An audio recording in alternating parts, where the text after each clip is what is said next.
श्री रुद्राय नमः। रुद्र ज्योतिष वास्तु अनुसंधान संस्थान के YouTube चैनल श्री रुद्रवाणी में मैं आचार्य विकास मिश्र पुनः आप समस्त दर्शकों का हार्दिक स्वागत करता हूं, अभिनंदन करता हूं। मित्रों, बाबा भोलेनाथ की कृपा से आप सब स्वस्थ होंगे, मस्त होंगे। इस वीडियो में अपन बात करने वाले हैं होली के विषय में। मित्रों, होली अपनी भारतीय संस्कृति का, सनातन धर्म का प्रमुख त्योहार है। क्या होली की कथा है, किस प्रकार से होली का त्योहार प्रारंभ हुआ और क्या क्या कृत्य होली के समय में अपने को करने चाहिए, क्या नहीं करने चाहिए, इन सब के बारे में अपन आज इस वीडियो में चर्चा करने वाले हैं। मित्रों, तो सबसे पहले तो आप समस्त दर्शकों को होली के महापर्व की हार्दिक मंगल कामनाएं, शुभकामनाएं। वर्ष 2022 में मित्रों होली का जो त्योहार है वह 17 मार्च 2022 गुरुवार को मनाया जाना है। इसकी कथा को अपन देखते हुए आगे बढ़ते हैं। मित्रों, दैत्यों में एक राजा हुए थे हिरण्यकश्यपु, जो स्वयं को भगवान कहलाना चाहते थे और उन्हीं के पुत्र थे प्रहलाद जी, जिनको भक्त प्रहलाद के नाम से हम जानते हैं। तो प्रहलाद जी हमेशा भगवान नारायण की भक्ति में संलग्न रहा करते थे और हिरण्यकश्यपु को यह बात नहीं जचती थी। तो बार बार मना करने के उपरांत भी प्रहलाद जी अपनी भक्ति से उबर नहीं रहे थे। इसलिए हिरण्यकश्यपु ने निर्णय किया कि क्यों न इस प्रहलाद को खत्म ही कर दिया जाए, इसको मार ही दिया जाए। तो मित्रों, हाथियों से कुचलवाया, काफी कुछ किया। अंततः उसकी एक बहन थी राजा हिरण्यकश्यपु की, जिसका नाम था होलिका। उसको यह वरदान प्राप्त था कि वह अग्नि में जलती नहीं थी। तो भक्त प्रहलाद को उसकी गोद में बैठा करके उसे कहा कि इसको अग्नि में जला दो। तो प्रहलाद भक्त को गोद में बैठा करके चारों तरफ अग्नि जला दी गई।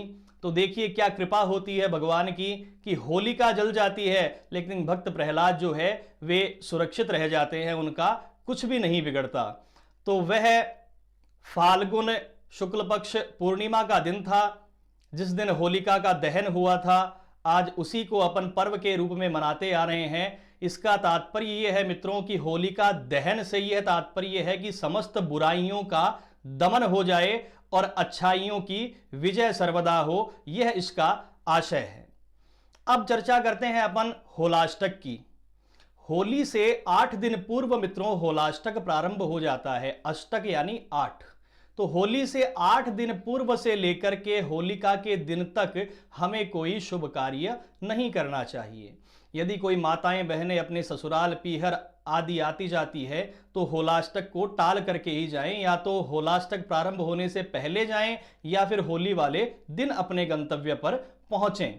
तो होलाष्टक इस बार 10 मार्च 2022 को प्रारंभ हो जाएगा मित्रों, गुरुवार को प्रातः 6:56 से होलाष्टक यानी सूर्योदय 6:46 का होता है। तो सूर्योदय से ही इसको मान सकते हैं अपन। सूर्योदय से मित्रों 10 मार्च 2022 गुरुवार को होलाष्टक प्रारंभ हो जाएगा। इसके बाद समस्त शुभ कार्य वर्जित हैं। अब आते हैं मित्रों की और कृत्य क्या किए जाते हैं होलिका में।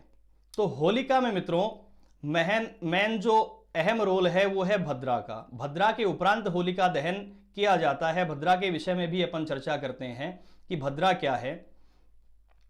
तो मित्रों भद्रा का जो काल होता है, भद्रा तीनों लोकों में भ्रमण करती रहती है, कभी स्वर्ग लोक में, तो कभी पाताल लोक में, तो कभी मृत्यु लोक यानी कि पृथ्वी लोक में। और पृथ्वी लोक में यह कहा गया है कि मृत्यु लोके स्थिता भद्रा सर्व कार्य विनाशिनी। मृत्यु लोक में यदि भद्रा होती है तो वह सभी कार्यों की विनाशिनी होती है। चूंकि होली एक बुराई का दमन और अच्छाई की विजय का एक त्योहार है, इसलिए भद्रा के उपरांत ही इसको शास्त्रों में मनाने का विधान बताया गया है। अब आते हैं मित्रों ढाल थापने का मुहूर्त। ढाल किसको कहते हैं? जब होलिका दहन होता है तो होलिका के दिन पूजा करने के लिए एक होलिका की मूर्ति का स्वरूप बनाया जाता है गाय के गोबर से। और ढाल बनाई जाती है। ढाल का अर्थ है एक तरह से सुरक्षा करना। तो यह जो ढाल इसलिए बनाई जाती है कि होलिका की लपटों से वह ढाल भक्त प्रहलाद और हमारी अच्छाई की, हमारे पुण्यों की, हमारे धर्म की सुरक्षा करे और होलिका जल जाए, यानी बुराई जल जाए। इसलिए ढाल थापने का विधान बताया गया है। यह ढाल मित्रों आमल की एकादशी होली से 4 दिन पूर्व थापी जाती है, यानी बनाई जाती है।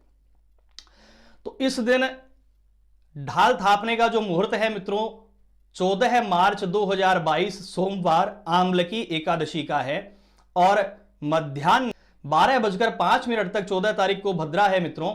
इसके उपरांत ढाल थापी जा सकती है, ढाल बनाई जा सकती है। अब आते हैं मित्रों होलिका दहन किस दिन होगा। तो होलिका दहन 17 मार्च 2022 गुरुवार को रात्रि काल में भद्रा के उपरांत होगा। अब इस दिन जेल पिरोई जाती है, यानी जो होलिका की मूर्ति, ढाल आदि हमने बनाई है उनको एक माला में पिरोया जाता है और जो उपले हम बनाते हैं गोबर के, जिसको मारवाड़ी में बड़कुल्ला कहते हैं, उसकी एक माला बनाई जाती है मित्रों, जो भद्रा को त्याज्य करके भद्रा के अलावा बनाई जाती है। तो 17 तारीख को मध्याह्न 1:30 पर पूर्णिमा आएगी और इसी के साथ में भद्रा प्रारंभ हो जाएगी। तो 1:30 से पहले पहले 17 मार्च को जेल पोने का जो कार्यक्रम है, माला बनाने का जो कार्यक्रम है, वो किया जा सकता है। और अब बात करते हैं अपन होलिका दहन की। तो होलिका दहन मित्रों रात को 1:13 तक भद्रा है 17 मार्च को।